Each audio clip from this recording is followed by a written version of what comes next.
I've gotten some notes from viewers asking why I only make videos about bad gaming sessions and never the good ones. And the answer is, I'm trying to tell a good story. And the best stories have conflict at their core. The time I took my dog for a walk and everything went great is a terrible story. The time he pulled me onto my knees, dragging me while stomping on my glasses so he could sniff another dog's ass, is a better one. Even better is the time I tried to take a stray dog to the shelter, and it kept humping my girlfriend in the car, and then a cop threatened to shoot us when we asked him for directions. Conflict makes stories interesting. But I suppose for a change I could try some cute anecdotes about some of my favorite characters I've played. If I'm going to do this, I should probably start with Laughing Dog the Finisher. Laughing Dog was my second serious attempt at playing a bard.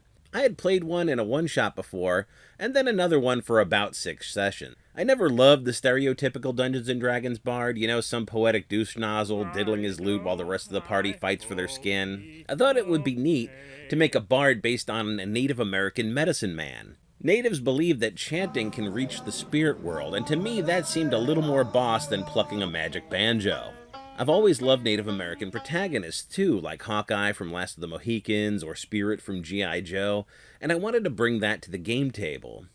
I talked to my DM, and the closest thing he had in his world were a group of nomadic horsemen that were kinda like the Huns, so I went with that. Dice were rolled, and Laughing Dog, the ancestral storyteller of the Plainsfolk, was born.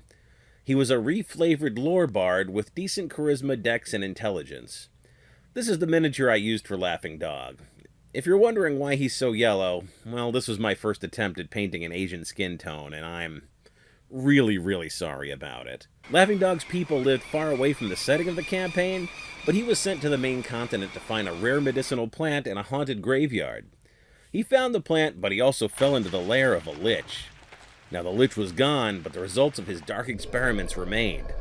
Luckily, they were already engaged with a group of adventurers. One of my favorite things about this first encounter with the party is that I rolled 2 critical hits back to back. I shot an undead Hulk right between the eyes, and then the next round I split that arrow in 2. It was an undeniable first impression. Laughing Dog tried to hire some locals to watch the crypt in case the lich returned, but they were prejudiced against plainspeople, believing that they had sex with their horses. When our druid Lady Bettina overheard this, she polymorphed into a pony and began affectionately nuzzling me in the back. I rolled with it though, turning around and loudly whispering, "Not now, get out of here!" In the end, we had to bribe them with rancid chocolate. Dungeons & Dragons is a weird game. I played Laughing Dog twice a month for 2 years, taking him from level 4 all the way up to 15, and I suppose this makes him my most significant character.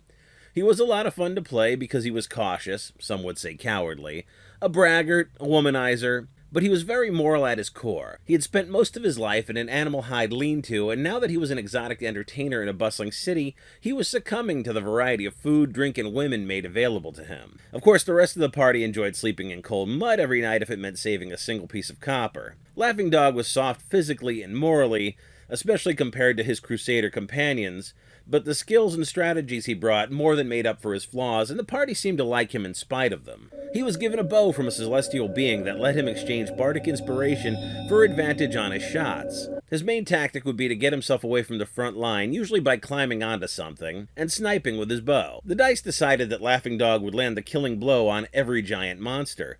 And since D&D monsters act completely unfazed by injury until the moment they drop dead, Laughing Dog started taking sole credit for the kills and adding them to his personal legend, even calling himself Laughing Dog the Finisher. The party found that funny, at first. One of the players was a druidic knight. This was a character class carried all the way over from basic Dungeons & Dragons and homebrewed for 5th Ed. She was a frontline melee character but couldn't use any metal weapons or armor, which is kind of a problem for a first-line fighter type. It was Laughing Dog who had the idea to harvest the massive bone plates of a dead giant skull in order to craft a suit of plate mail for her. This gave her 5 more points of armor class and made her tanking much tankier. But what really made Laughing Dog an asset was the way he employed illusions. Several times he'd ruined an enemy ambush by sending in an illusory thief ahead of the party.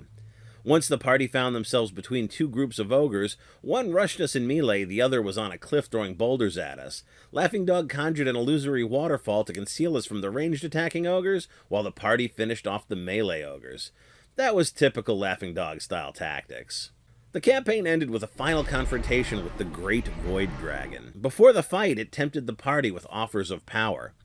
Our wild magic sorcerer gnome was the only one who accepted. He was given a rod of wild magic for his allegiance, but before he could even wield it, Laughing Dog stole it from him and hid it in a pile of Catablep's dung. He then cast the spell Silence and held the treacherous little gnome in the silent sphere for the duration of the battle. After that, Laughing Dog decided to retire from adventuring. He took many wives and sired many children. As one of the wealthiest plainsfolk in history, he used his wealth to raise the standard of living for all of his people.